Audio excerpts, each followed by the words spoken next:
Vamos ler, meus irmãos, capítulo 11, a partir do versículo 17, tá bom?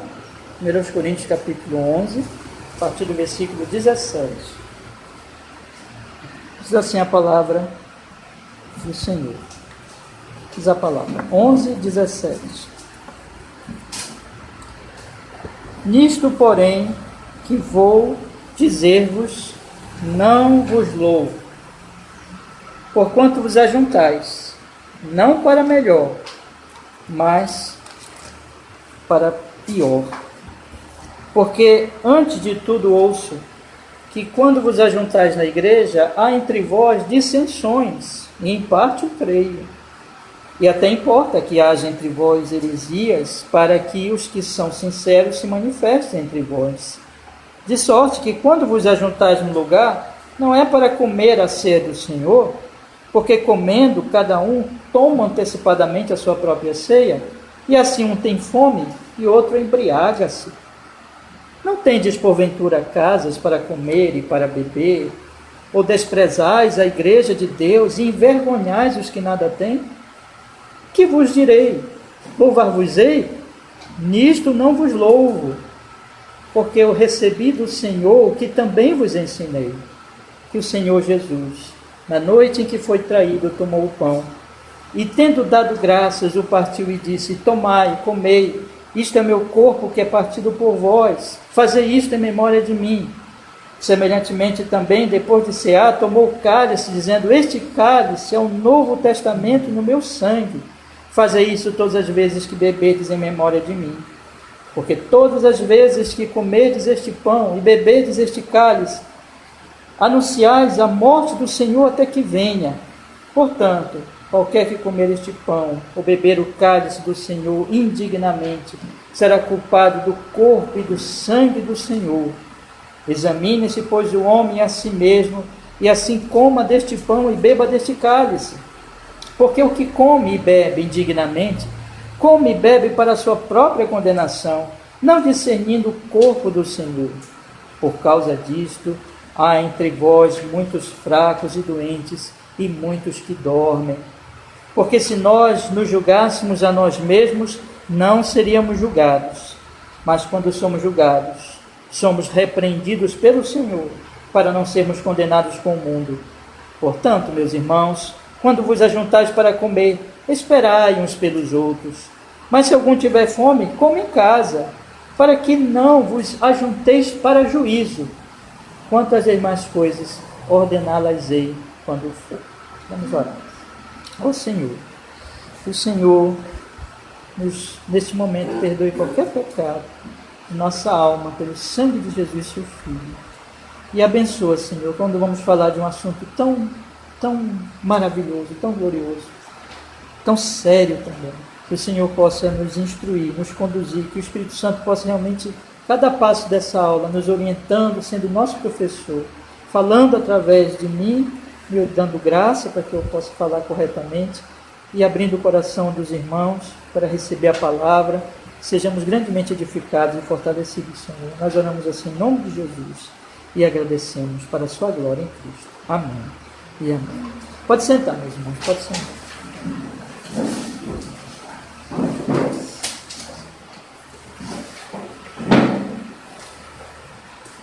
Hoje, com a graça de Deus, é a última lição, a lição de número 31. Aí os irmãos já podem abrir a sua apostila, quem tiver, né? Quem não tiver, vai acompanhando. Quem não tiver, depois a gente vai providenciar para que todos tenham. Né?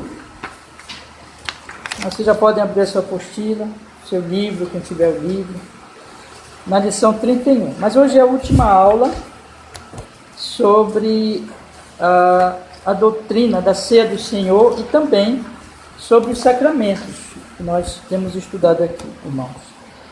Irmãos, os sacramentos ou as ordenanças, que são duas, o batismo e a ceia do Senhor, nós temos visto que eles são muito importantes. Eles são um meio de graça, meio através do qual o Senhor nos abençoa, nos instrui, não é? nós vimos que existem certas verdades que nós estudamos aqui por várias semanas no Credo Apostólico, e essas verdades mostram quem é Jesus. Nós temos que conhecer essas verdades, nós temos que entendê-las e temos que crer, confiar em Jesus conforme essas verdades. Nós estudamos aqui durante várias semanas, né? E essa fé, nós vimos também que é um dom. Dom esse que Deus opera pelo Espírito Santo, é uma graça de Deus. Na medida que a palavra vai sendo pregada, o Evangelho vai sendo espalhado, Deus prepara os corações, e as pessoas então, elas creem pela obra e graça do Espírito Santo. É um dom. Essa fé, ela tem que ser mantida, fortalecida. Podemos até dizer, ela é como uma plantinha que você vai regando e vai ali molhando, adubando. E esse adubo, ela é a palavra, a própria palavra que Deus usa para iniciar a fé, Deus mantém. Então, você vai, por isso nós temos o culto, por isso todo domingo nós estamos aqui, né, irmãos? Todo domingo eu dou aula de manhã, prego à noite, e nós vamos ensinando, tem os cultos também da terça-feira, porque através da palavra, essa fé ela vai sendo edificada, as pessoas vão crescendo espiritualmente, mas também pelos sacramentos, que são as ordenanças, né? O batismo e a ceia. Nós vimos que eles são simbólicos, que eles não têm poder em si mesmos, mas que Deus os usa como uma pregação visível. Eu creio que essa é uma boa forma de falar, né? A pregação você ouve a palavra, você entende a Cristo e as doutrinas de Cristo, mas na ceia, no batismo, quer que eu ponha por lá? Na ceia e no batismo, você tem ali a demonstração, através dos símbolos, né? Então o batismo, Jesus, você morre com Jesus, você ressuscita com Jesus. Lembra, o batismo, ele simboliza principalmente, quem é que lembra? Agora para os alunos então. Você lembra que eu falei assim? Puxar um pouquinho da memória dos irmãos. O batismo, ele aponta principalmente para isso, e a ceia aponta para aquilo. Lembra? Os alunos vão tirar 0 nessa questão. Mas assim, diga, Isabel. Lembra? Vou te dar uma dica, Isabel. Diga lá.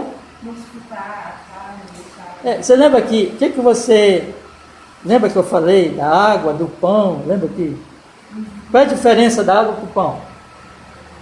Agora o sangue da ceia. Não, diga. O pão é Não, eu vou ajudar vocês. Eu quero que vocês pensem, porque isso é um ponto que eu queria que vocês não esquecessem mais. A água, o que a água faz em nós, Isabelle? Isso, né? Aí, entendeu? E o que o pão faz para nós, por nós? Entenderam a diferença? Então, o batismo ele aponta para a purificação e a ceia aponta para a alimentação, né? Então, nós fomos purificados pelo sangue de Jesus e recebemos o Espírito Santo, lembra? E a ceia, ela é o nosso alimento, que nós vamos todo o tempo nos alimentando do Senhor Jesus. Então, é isso que cada sacramento aponta, né? Nós já estudamos aqui. Vamos só rapidamente olhar, vou só ler mesmo, tá? Para a questão da ceia. Dê uma olhadinha aí, a lição 29, por gentileza, irmão. A lição 29. Pergunta 80. De que maneira, pergunta 80. De que maneira a ceia do Senhor lhe relembra e assegura que você tem parte no único sacrifício de Cristo na cruz e em todos os seus dons? Da seguinte maneira: Cristo ordenou-me e a todos os crentes a comer o pão, partir e beber o cálice juntamente com essa ordenança. Ele concedeu as seguintes promessas. Primeira: tão certo como eu vejo com meus olhos o pão do Senhor partido por mim e o seu cálice que me foi dado, assim também o seu corpo foi oferecido e partido por mim e o seu sangue derramado em meu favor na cruz. Segunda: tão certo certamente quanto eu recebo das mãos de quem serve, o provo com a minha boca o pão e o cálice do Senhor dados a mim, como símbolos inequívocos do corpo e do sangue de Cristo, assim também ele mesmo com seu corpo crucificado e o seu sangue derramado, olha aí, alimenta e nutre a minha alma para a vida eterna. Né? Está aí o ponto-chave. Né? Pergunta 81. O que significa comer o corpo de Cristo crucificado e beber o seu sangue derramado? Significa aceitar com o coração crente todo o sofrimento e morte de Cristo e crer para receber o perdão dos pecados e a vida eterna. Significa também que através do Espírito Santo que vive em Cristo e em nós, estamos cada vez mais unidos ao bendito corpo de Cristo. E, portanto, embora ele esteja no céu e nós estejamos na terra, somos carne de sua carne, ossos de seus ossos, e vivemos e somos governados por um só Espírito, assim como os membros do nosso corpo o são por uma única alma. Pergunta 82. Onde foi que Cristo prometeu alimentar e nutrir os crentes com o seu corpo e sangue, tão certo como eles comem do pão partido e bebem do cálice? Na instituição da ceia do Senhor, o Senhor Jesus, na noite que foi traído, tomou o pão e, tendo dado graças, o partiu e disse: tomai e comei, isto é o meu corpo que é partido por vós, fazei isto em memória de mim. Semelhantemente também, depois de cear, tomou o cálice, dizendo: este cálice é o novo testamento no meu sangue. Fazei isso todas as vezes que bebedes em memória de mim, porque todas as vezes que comedes este pão e bebedes este cálice, anunciais a morte do Senhor até que venha. Essa promessa, repetida por Paulo, com estas palavras: porventura o cálice da bênção que abençoamos não é a comunhão do sangue de Cristo? O pão que partimos não é porventura a comunhão do corpo de Cristo? Porque nós, sendo muitos, somos um só pão e um só corpo, porque todos participamos do mesmo pão. Esse capítulo aqui, ele nos mostrou assim, irmãos, a natureza da ceia. O que é a ceia? Qual o propósito dela? Essa primeira parte, são 3 lições sobre a ceia. Vamos para a segunda lição sobre a ceia, que foi da semana passada. Vamos ler também. Diz assim: então o pão e o vinho são verdadeiramente transformados no corpo e no sangue de Cristo? Resposta: não. Assim como a água do batismo não é transformada no sangue de Cristo, e nem em si mesma nos purifica dos pecados, mas é simplesmente um sinal e garantia da parte de Deus, assim também o pão da ceia do Senhor não é alterado para o corpo real de Cristo, mesmo que seja chamado de o corpo de Cristo, conforme a natureza e a linguagem dos sacramentos. Aquilo que eu falei, não se transforma, mas é um símbolo. Então, nessa linguagem simbólica, simbolicamente, não literalmente, é chamado de corpo e sangue, né, de Cristo. Pergunta 84. Por que então Cristo chama o pão de seu corpo e o cálice de seu sangue, ou de a nova aliança do seu sangue? Por que Paulo fala da participação do corpo e do sangue de Cristo? Cristo tem uma boa razão para usar essas palavras. Ele quer nos ensinar que assim como o pão e o vinho alimentam a nossa vida temporal, assim também o seu corpo crucificado e o seu sangue derramado realmente alimenta as nossas almas para a vida eterna. Todavia, há algo mais importante que ele quer nos assegurar por meio desse sinal visível e penhor. Primeiro, que através da obra do Espírito Santo participamos do seu verdadeiro corpo e sangue, tão certo como as nossas bocas recebem esses sinais sagrados em memória dele. E segundo, que todo o seu sofrimento e obediência são verdadeiramente, definitivamente nossos, tão certo como se nós tivéssemos pessoalmente sofrido e pagado por todos os pecados. Esse capítulo da semana passada, ele nos apresenta, tendo mostrado no capítulo anterior, na lição anterior, o que é a ceia, que ela é simbólica, que ela simboliza a alimentação. Esse capítulo faz uma correção necessária, porque existem deturpações da ceia. Então, na ceia, o pão não se transforma no corpo, nem o vinho se transforma no sangue. Continuam sendo os mesmos elementos, mas eles são simbólicos. E eles são... Deus está falando conosco, Deus está nos dando um penhor, uma garantia de que nós somos participantes do corpo e do sangue de Jesus, tão certo como nós recebemos com a nossa boca, participamos do pão e do vinho em memória dele, e os sofrimentos dele são nossos. É isso que a ceia está dizendo. Essa é a grande questão. A ceia é um símbolo que está dizendo para nós que os sofrimentos dele são definitivamente nossos, e que ele morreu por nós, e que nós estamos justificados diante do Senhor, e que devemos então nos alegrar nele. Veja, irmãos, vocês percebem que tanto o batismo como a ceia, quando são compreendidos como símbolos, eles são uma pregação visível, eles apontam para a essência do Evangelho, que é a cruz, que é a lavagem que aconteceu no sangue de Jesus, que Jesus é o nosso pão que nos alimenta, no caso da ceia, a lavagem no caso do batismo, e é dessa forma que nós temos que entender, e é dessa forma que nós vamos ser nutridos, é dessa forma que o batismo e a ceia vão ser meios de graça. O batismo é uma vez, porque é uma lavagem, né? Justificação, e eu entro ali no reino de Deus, mas a ceia é que eu sempre está mostrando o quê? Que eu sempre tenho que voltar a Cristo, me alimentar de Cristo, permanecer em Cristo Jesus. Então, é um meio de graça. Então, como é importante, como é maravilhoso. Chegamos então ao ponto de que a ceia não é qualquer coisa. A ceia, ela é uma demonstração vinda de Deus o Pai a nós, por meio do Filho, né? Que o Filho instituiu as ordenanças. Deus está falando, Deus está garantindo, Deus está consolando, Deus está nos trazendo uma mensagem muito séria, muito solene e, ao mesmo tempo, consoladora a respeito da obra da cruz. Então, a ceia, vou falar agora mais da ceia, batismo também, mas principalmente agora a ceia, que é o nosso assunto. A ceia, ela está apontando para a cruz, ela está falando da cruz de Jesus. Então, na medida que nós comemos o pão, nós pensamos no corpo de Jesus, tomamos o vinho, nós pensamos no sangue de Jesus, nós somos alimentados, irmãos, nós somos nutridos espiritualmente. Então, jamais isso é uma coisa insignificante, ali é o próprio Deus. Então, observe bem, o pão não se transforma em corpo, nem o vinho no sangue, mas aquele pão, naquele momento, com um símbolo, ele não pode ser comido de qualquer maneira. Esse que eu quero falar hoje. Aquele vinho, ele não pode ser tomado de qualquer forma. Não é como você tomou seu café da manhã lá hoje, né? Não sei como é que foi o seu café. Pode ter até o irmão que nem tomou café ainda, já deixou para tomar depois, mas enfim.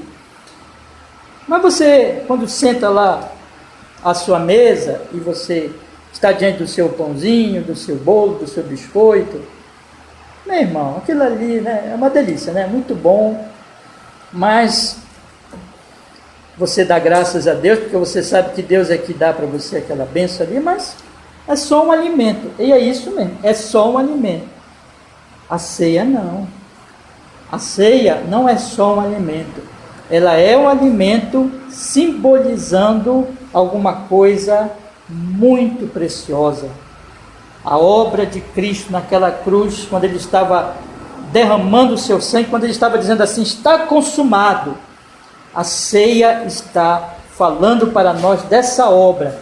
Portanto, ela deve ser tomada como ela é, para que ela não se transforme em outra coisa, e ela deve ser levada a sério. E é esses dois pontos que eu quero tratar hoje aqui com os irmãos. Eu li com vocês 1 Coríntios, capítulo 11, porque o apóstolo Paulo está repreendendo a igreja de Corinto.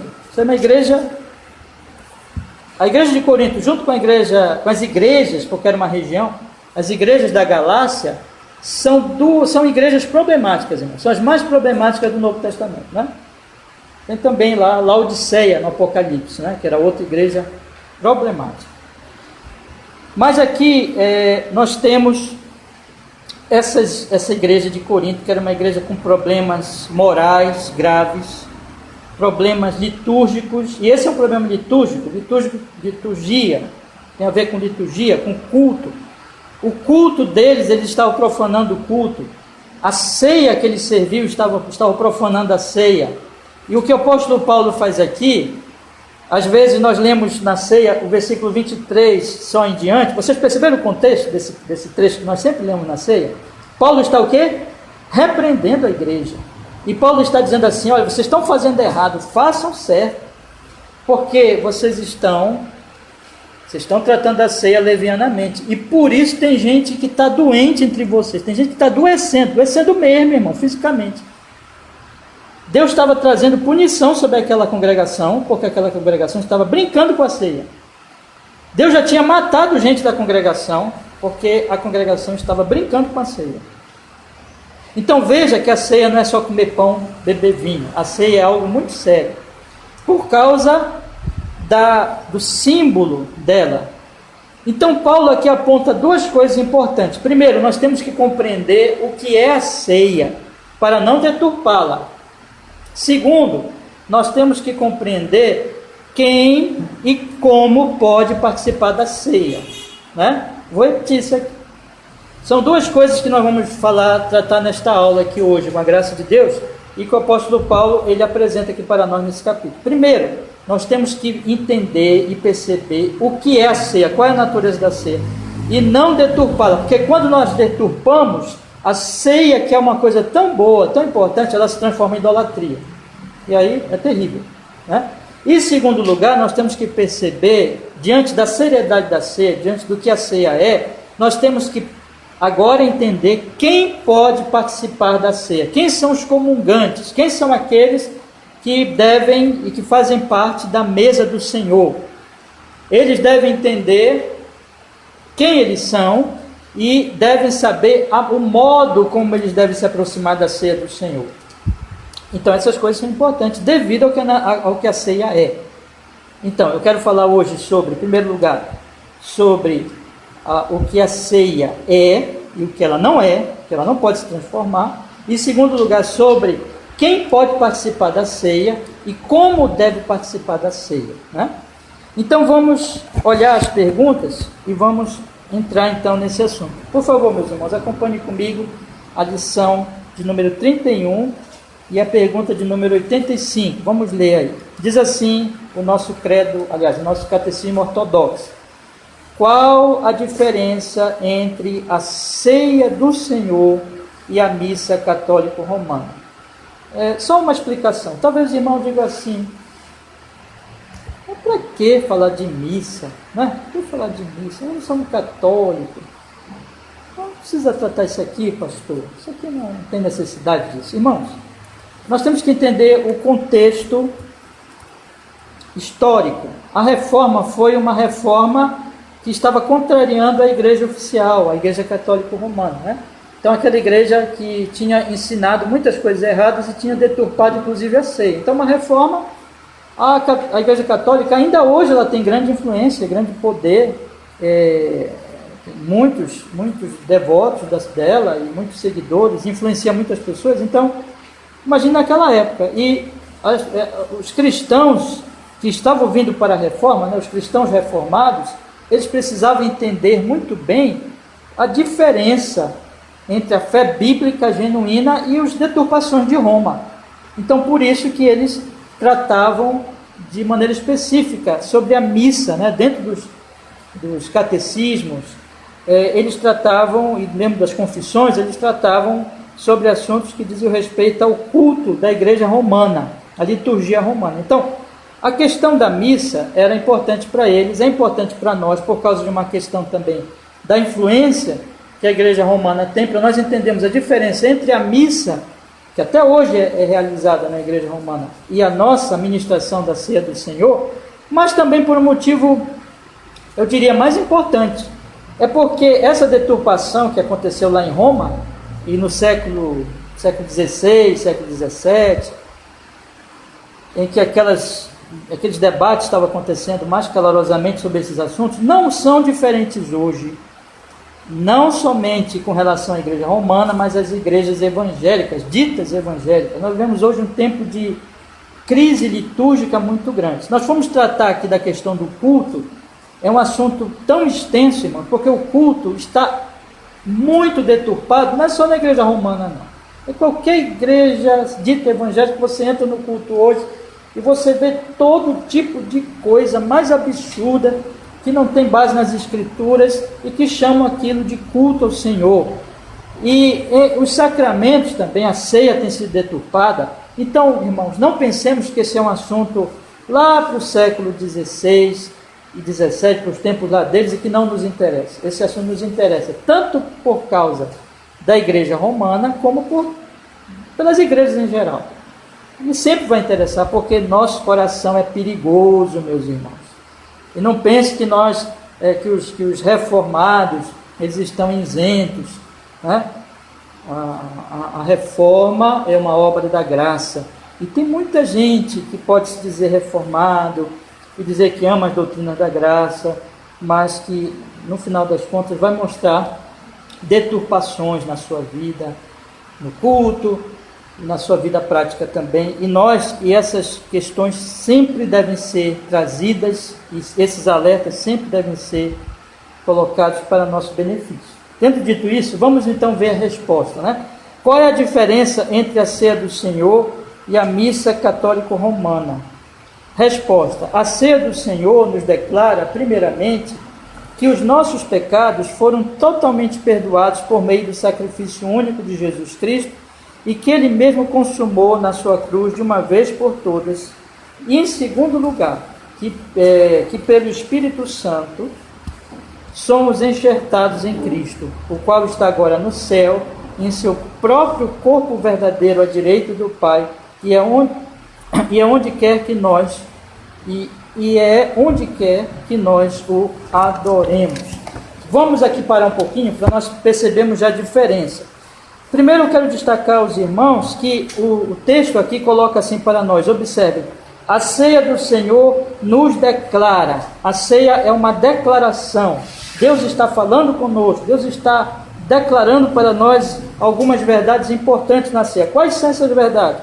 Que os nossos pecados foram perdoados por meio do sacrifício de Jesus e que Ele consumou tudo lá na cruz, está tudo pronto, que não tem nada para Ele fazer depois. Ele já morreu na cruz, Ele disse: está consumado. Hebreus vai falar várias vezes: um único sacrifício foi feito por Ele na cruz, acabou, encerrou. Então a ceia está nos dando essa informação, que nós somos perdoados nele e que a obra dele é única e suficiente. Em segundo lugar, a ceia também está nos informando que nós, pelo Espírito Santo, estamos enxertados em Cristo. E onde é que está Cristo agora, fisicamente? Onde é que está o corpo de Jesus? Conforme a Escritura Sagrada diz, o corpo de Jesus está no céu. Jesus está sentado à direita do Pai, e é onde quer que nós o adoremos. Vamos ler alguns versículos aqui, irmãos, já para nos ajudarem. Observe aí comigo, por favor. João 19:30. João 19:30.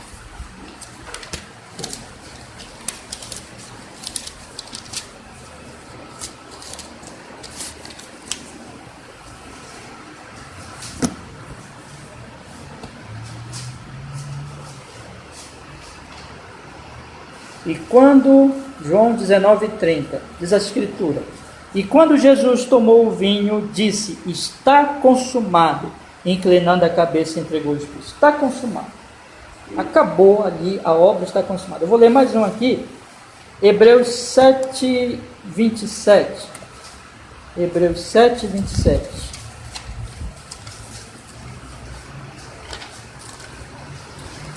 Por favor, irmão, depois leio todos os textos, tá? Não vou poder ler tudo agora.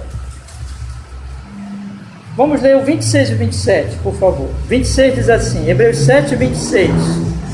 Porque nos convinha tal sumo sacerdote, santo, inocente, imaculado, separado dos pecadores e feito mais sublimes do que os céus, que não necessitasse, como o sumo sacerdote, de oferecer cada dia sacrifício, primeiramente por seus próprios pecados e depois pelos do povo, porque isto ele fez, quantas vezes, irmãos?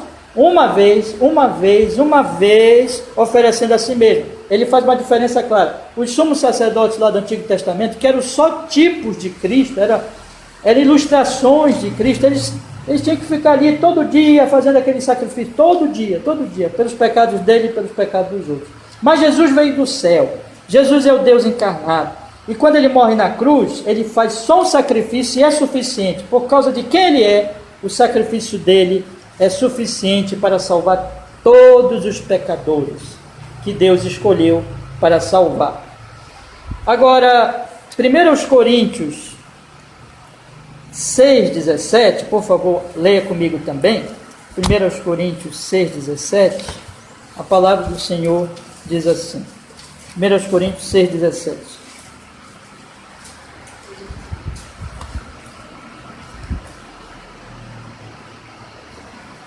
que se ajunta com o Senhor é o mesmo Espírito.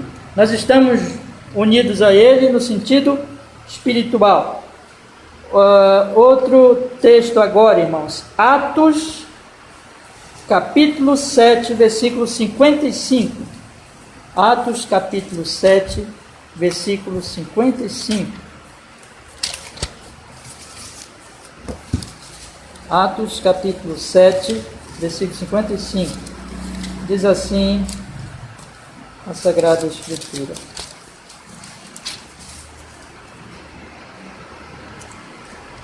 mas ele, estando cheio do Espírito Santo, fixando os olhos no céu, viu a glória de Deus e Jesus que estava à direita de Deus. Quem viu isso aqui foi Estevão, o primeiro mártir da igreja. Então ele, cheio do Espírito, ele olha para o céu e ele vê Jesus que está onde? Onde é que Jesus está fisicamente? Jesus é homem, né?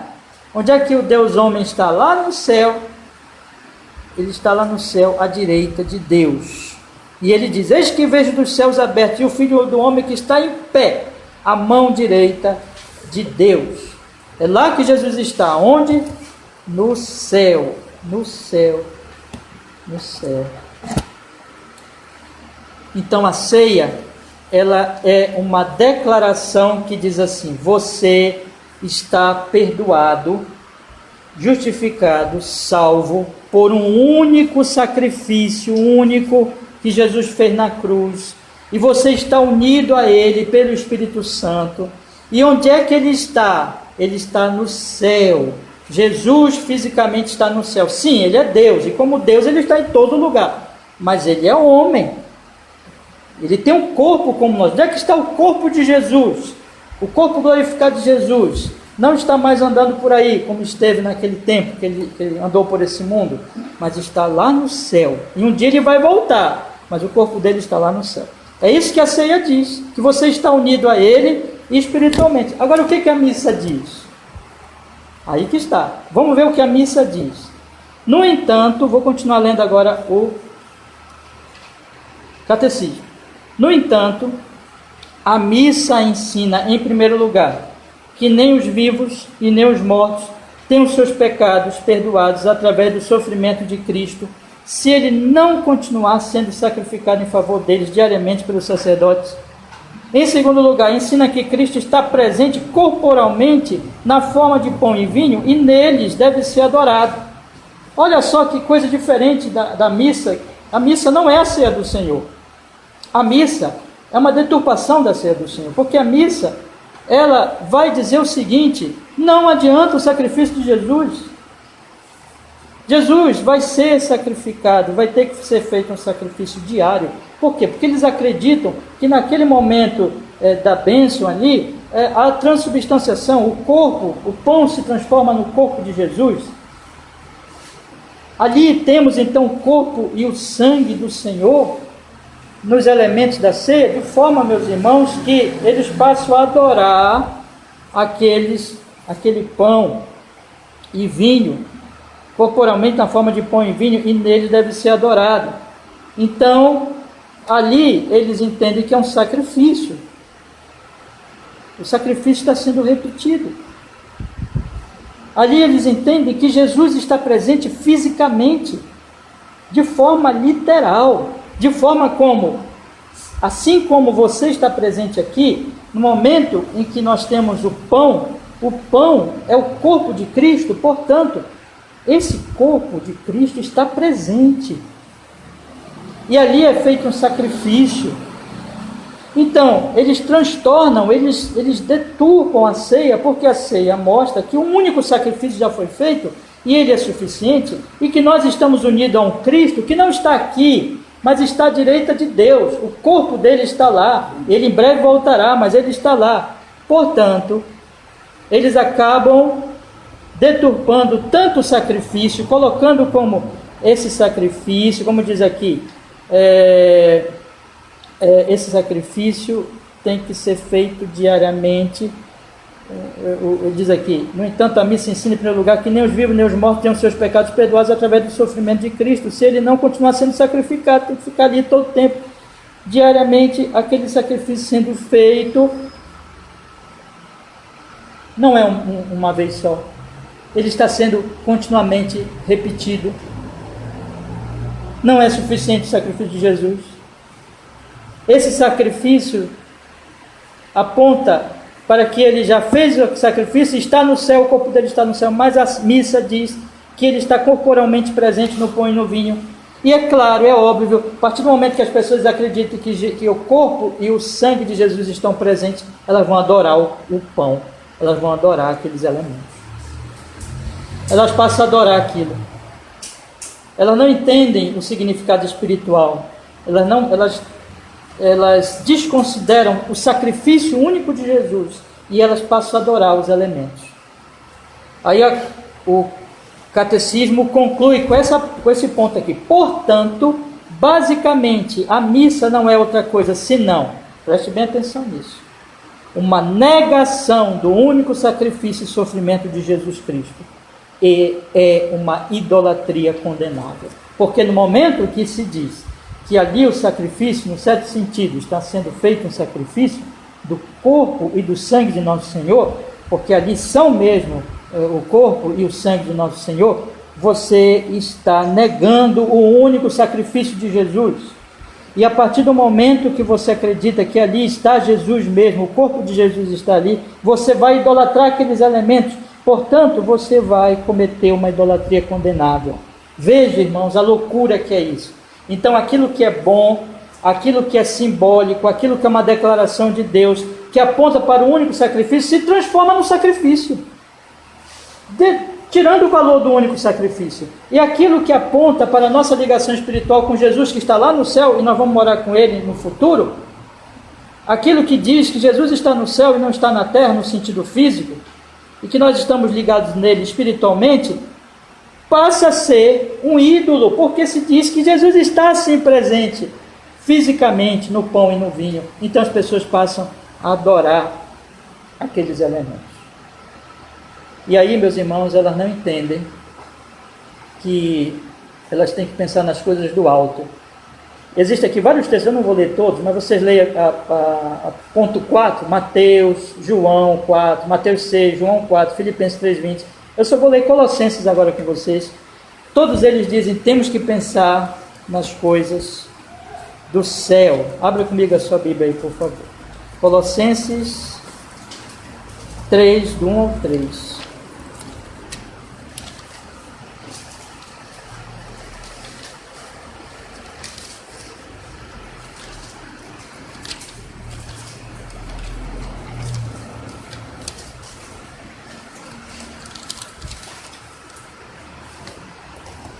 Portanto, se já ressuscitaste com Cristo, buscai as coisas que são de cima, onde Cristo está sentado à destra de Deus. Pensai nas coisas que são de cima e não nas que são da terra, porque já estáis mortos e a vossa vida está escondida com Cristo em Deus. Isso é o cristianismo. Cristo está lá em cima, Cristo está no céu, Cristo não é deste mundo. Eu tenho que pensar em Cristo, eu tenho que estar preso em Cristo. Então, a missa, ela é uma deturpação do sacrifício de Jesus e ela faz com que as pessoas deixem de pensar nessa glória do Cristo celestial e se tornem mesquinhos, uma idolatria, como toda idolatria, mesquinha, baixa, rasteira, que rebaixa Deus a um pedaço de pão, que rebaixa Cristo a um líquido, quando aquelas coisas não podem fazer isso, elas são simbólicas. E quando fazem isso, perdem a mensagem, perdem a declaração que está sendo feita. Qual é a declaração que está sendo feita? Jesus morreu para que vocês fossem perdoados. Jesus ligou vocês a si mesmo pelo Espírito Santo. Jesus morreu uma vez só, mas agora eles dizem, tem que ficar sendo repetido aquele sacrifício ali, naquela forma da missa. E Jesus está presente, perdem a visão do Cristo glorificado e passam a adorar um falso Cristo no pão e no vinho.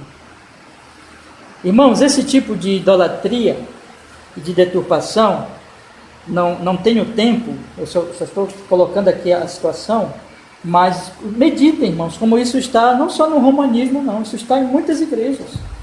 Muitas igrejas, quando você até participa dos sacramentos, você percebe que a água passa a ser um ídolo, o pão passa a ser ídolo, o vinho passa a ser ídolo.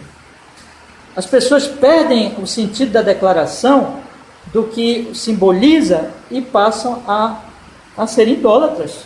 Como é triste que a ceia, que o batismo se transforme em idolatria, mas isso acontece quando nós perdemos a compreensão do que significa. Isso é um alerta, né? Porque uma coisa tão santa pode ser tão deturpada pelo coração humano. De fato, o coração humano é uma fábrica de ídolos, irmãos. É uma fábrica de ídolos.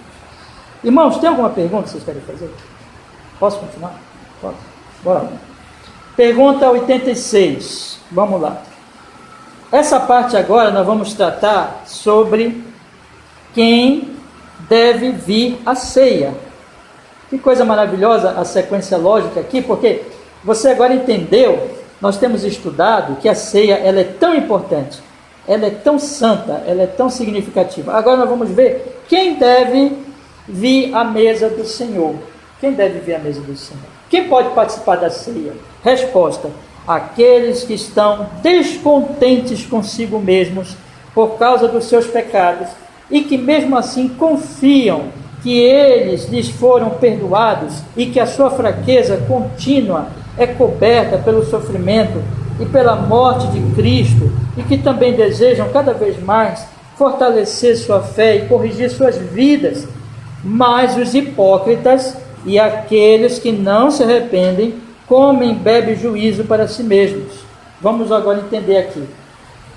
Veja, irmãos, que eu falei na introdução, não é como você tomar o seu cafezinho, comer se alimentar lá no seu almoço, que são coisas que são bênçãos de Deus, mas é só alimento mesmo físico. A ceia é uma pregação visível, a ceia ela é um símbolo, a ceia é uma declaração de Deus.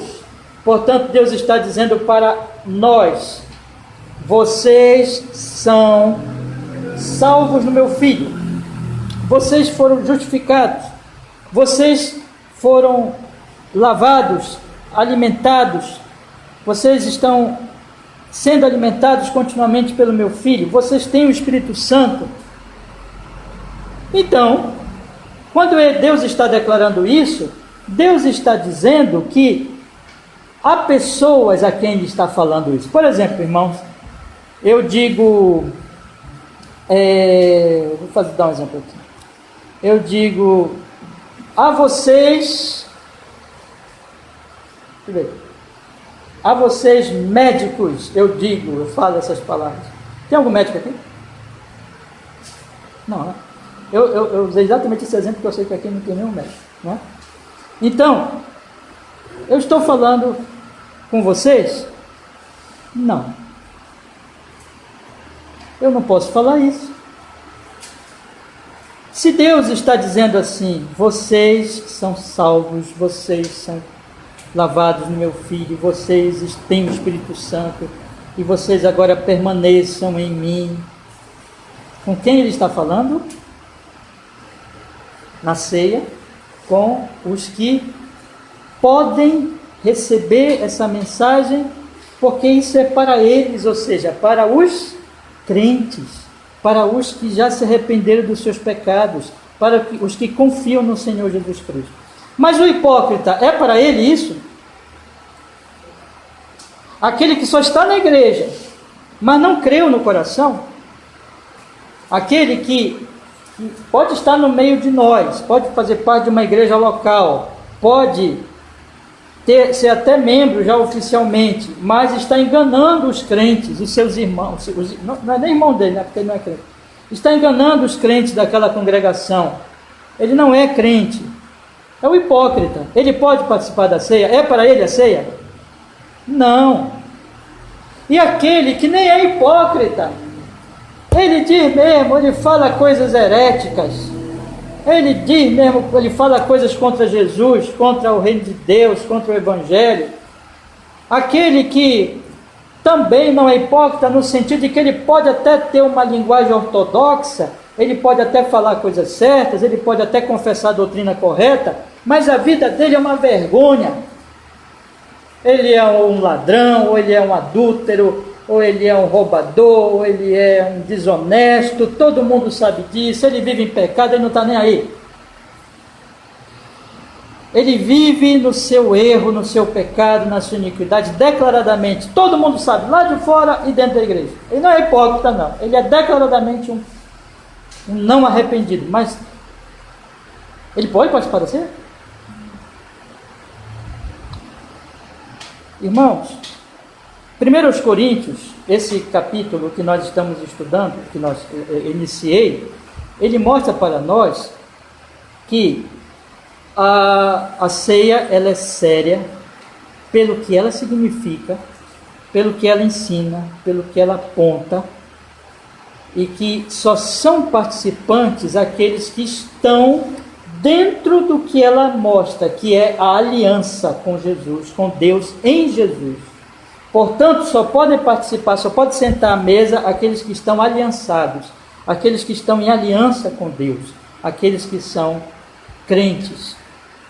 Ouça, não são perfeitos, são pecadores, mas são pecadores arrependidos. Vamos ver o que o catecismo diz aqui. Eu chamo a atenção dos irmãos. Observem bem. Aqueles que estão descontentes consigo mesmo por causa dos seus pecados. Quem são esses? Os que estão arrependidos. Eles têm uma tristeza. Qual é a tristeza deles? A tristeza deles é o pecado. Irmãos, participar da ceia não é só quem é perfeito, porque não tem ninguém perfeito, meus irmãos. Nós sabemos disso. Participar da ceia não é para perfeito, porque senão, se fosse para perfeito, ninguém participaria da ceia.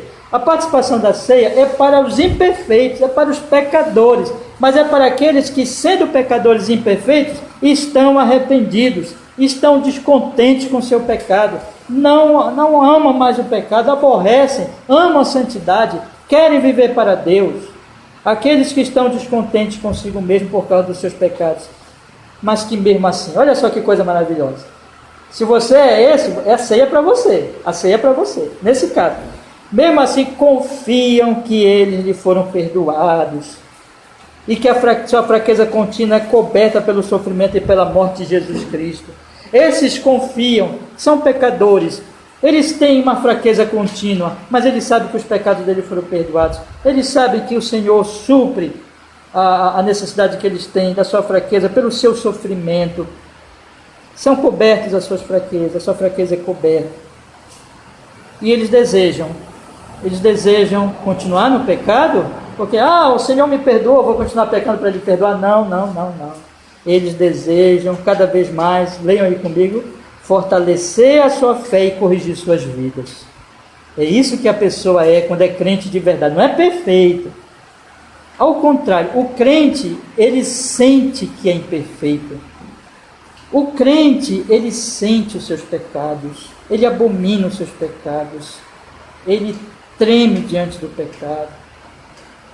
Mas o crente confia em Jesus, confia que em Jesus está o perdão, em Jesus está também a força para a fé crescer e para a correção deles, para que eles passem a viver uma vida aqui, irmãos, de santidade. O crente, ele acredita nisso. A ceia é uma declaração e um consolo. Pastor Kenneth Wuest, fazendo uma exposição do Catecismo de Heidelberg, que é inclusive a base para esse nosso catecismo ortodoxo, ele coloca assim, acho que foi ele: a ceia é para consolar você que está fraco, que está triste por seus pecados. A ceia está dizendo para você, mas você ama Jesus, você quer ser santo, você quer ser corrigido, você quer crescer, você ama a Deus, você sabe das suas fraquezas, mas você ama a Deus e você quer uma vida cada vez mais santa. O Senhor está dizendo assim para você: meu filho, está tudo pronto. Meu filho Jesus já morreu por você. Persevere, continue olhando para Ele, continue indo em frente, porque você vai vencer. Na ceia o Senhor está dizendo assim: fique calmo, fique tranquilo, porque já está tudo o quê? Consumado. Na cruz você já foi perdoado e na cruz você está sendo santificado. Você já tem o Espírito Santo. Vá em frente, creia, persevere. A ceia é um consolo. Mas, irmãos, para os hipócritas, que são aqueles que querem só enganar o povo de Deus, que querem só se fazer de crente, que querem se fazer de piedosozinhos, de santinhos,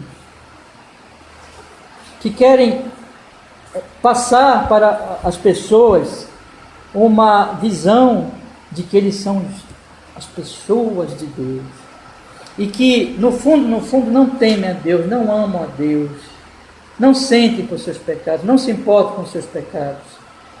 A ceia não é para esses. A igreja, ela não tem como conhecer os hipócritas. Os hipócritas às vezes são muito bons, entre aspas, na sua hipocrisia. Eles são muito bons em usar isso aqui, olha, máscara. Só que é máscara no sentido moral.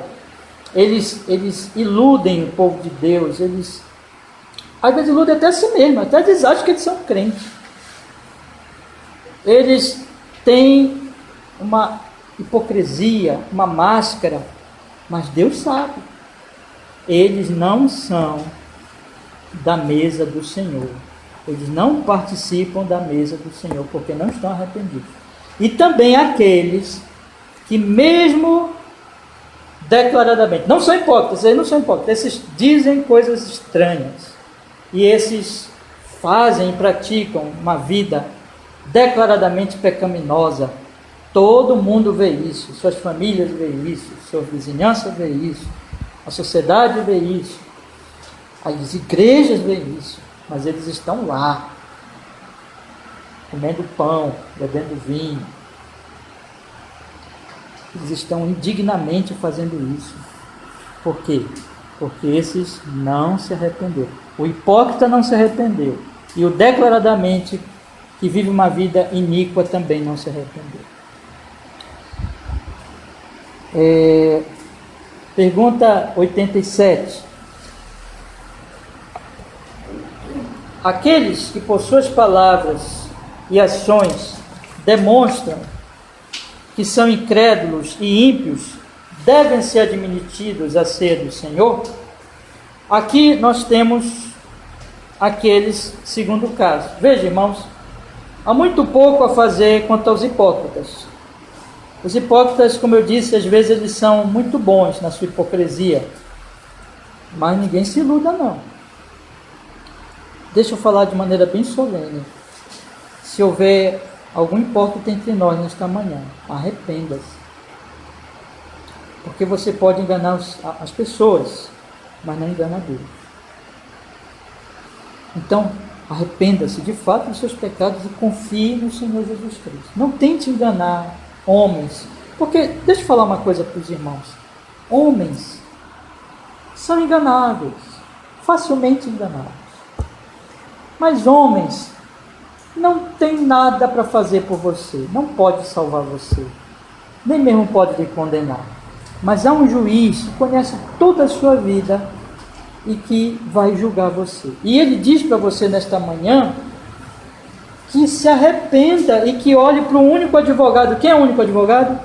Jesus. Que não tente permanecer na sua hipocrisia, porque a mensagem do Evangelho é esse: arrependam-se e creiam de fato nos seus pecados.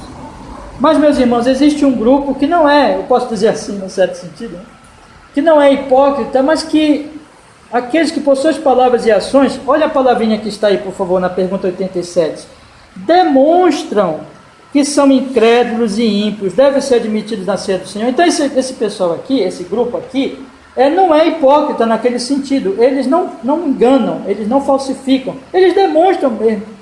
Eles mostram pelas suas vidas que não amam, que não creem, que não se arrependeram dos seus pecados. Eles podem ser admitidos à ceia do Senhor. A ceia do Senhor é uma porta aberta para todos que quiserem entrar, como quiserem entrar, da forma como quiserem entrar. É assim? Resposta: não. porque isso seria uma afronta do pacto de Deus e atrairia a ira dele sobre toda a congregação. Portanto, de acordo com as instruções de Cristo e de seus apóstolos, a igreja cristã tem o dever de excluir tais pessoas pelo uso oficial das chaves do reino até que elas reformem as suas vidas.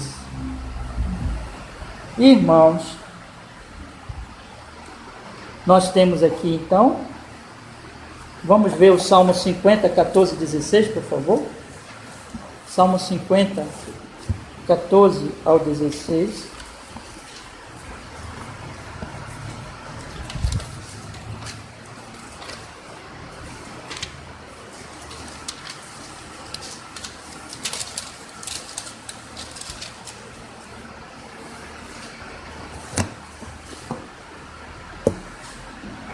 Oferece a Deus sacrifício de louvor e paga o Altíssimo os teus votos. Invoca-me no dia da angústia e eu te livrarei e tu me glorificarás. Aqui a Bíblia está falando, te arrepende, dá graças a Deus, enfim, faz o que Deus está proclamando. Deus está chamando para arrependimento, para fé, para confiar nele, para ser grato a ele, para se arrepender dos seus pecados e crer em Jesus.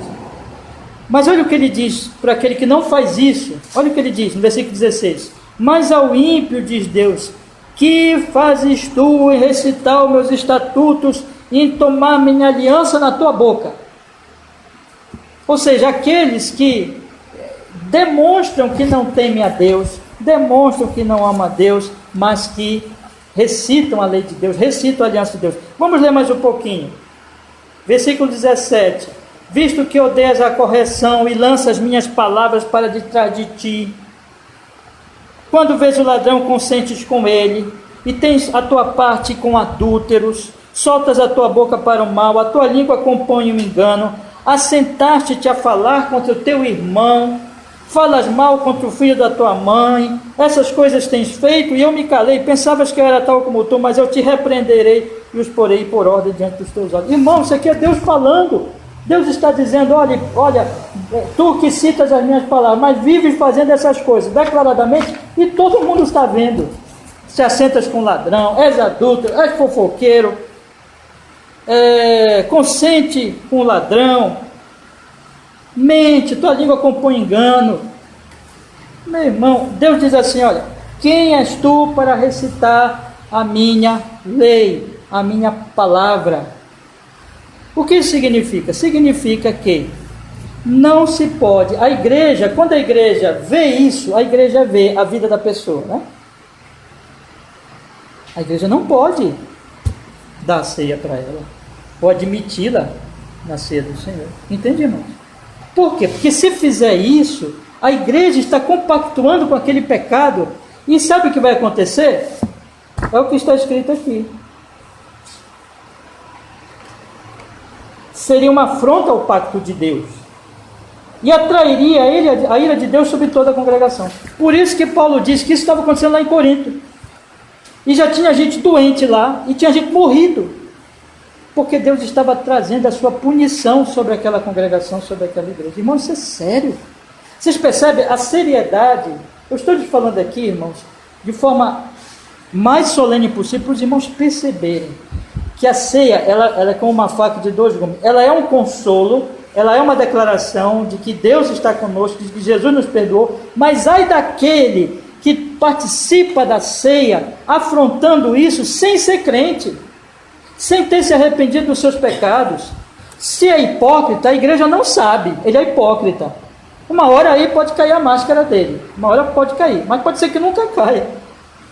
Mas se ele é declarado, se todo mundo está vendo que ele é um ladrão, que ele é um adúltero, que ele é um mentiroso, que a conduta dele é ímpia, ou se ele fala coisas heréticas, a igreja de Cristo Jesus não pode fechar os olhos, não pode fazer como se dizia antigamente, ouvidos de mercador, não pode simplesmente deixar para lá, como se a ceia fosse só uma cerimoniazinha. Ai da igreja local que fizer isso.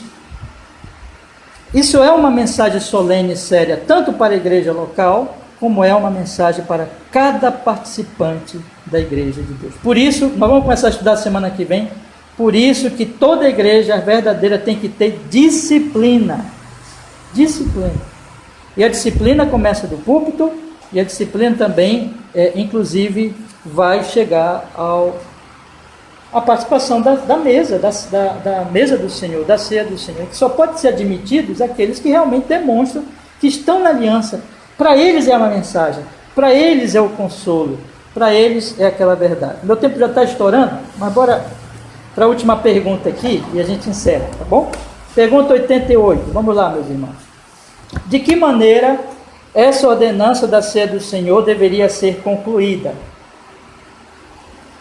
Da seguinte maneira: cantando louvores a Deus, vocal e audivelmente, pelos seus grandes benefícios e bênçãos concedidas à sua igreja, no derramamento do preciosíssimo sangue de seu Filho, para remover o pecado deles. Esse sacramento aponta para tais bênçãos.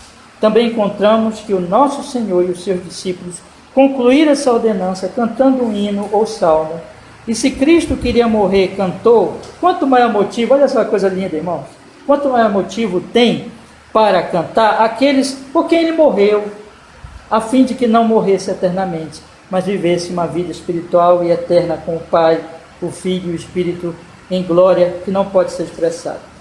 Vamos encerrar com Mateus 26:30. Mateus 26:30.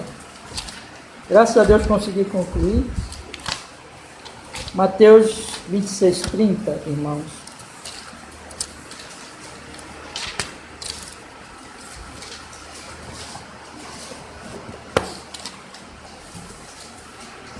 Diz a palavra do Senhor. Vamos ler o 29 e o 30, tá? 29. E digo-vos, Mateus 26, 29. E digo-vos que desde agora não beberei deste fruto da vide até aquele dia em que o beba novo convosco no reino de meu Pai. E tendo cantado o hino,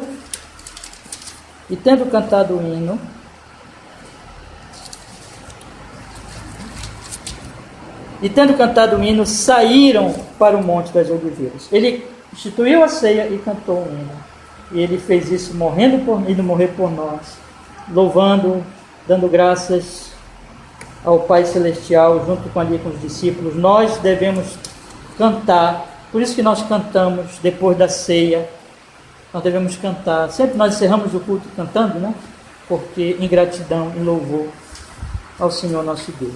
Irmãos, quero encerrar então colocando para você que a ceia, devido ao que ela tem dois efeitos nos que estão ali participando dela.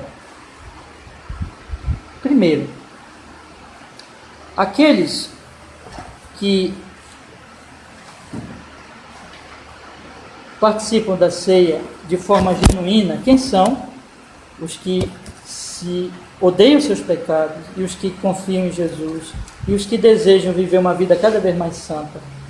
Esses estão na aliança. Para esses o Senhor Jesus está dizendo: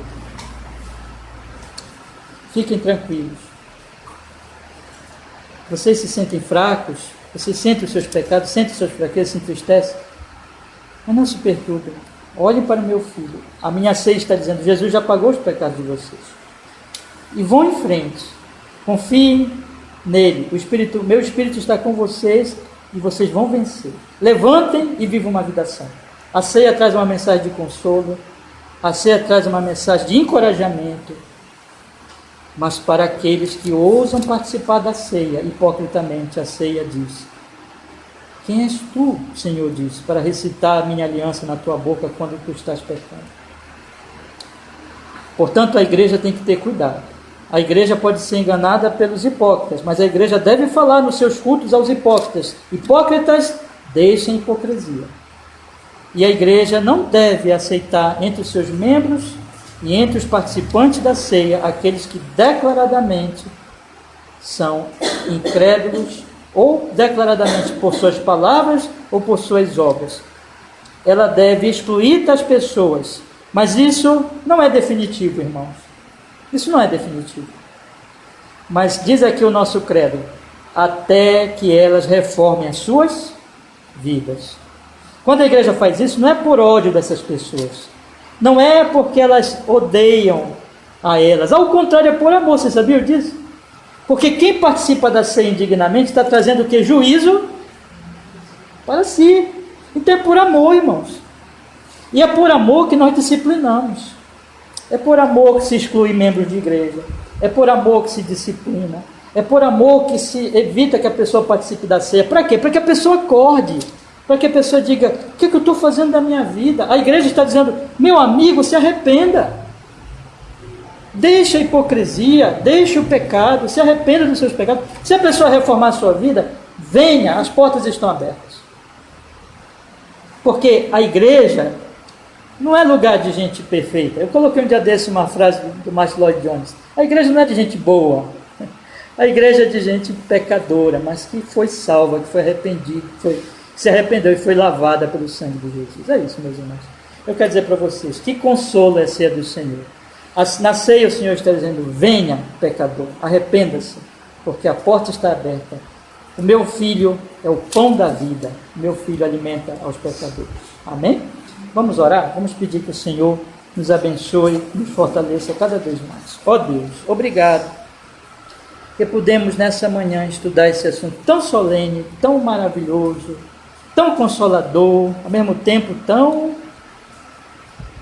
assim, um alerta,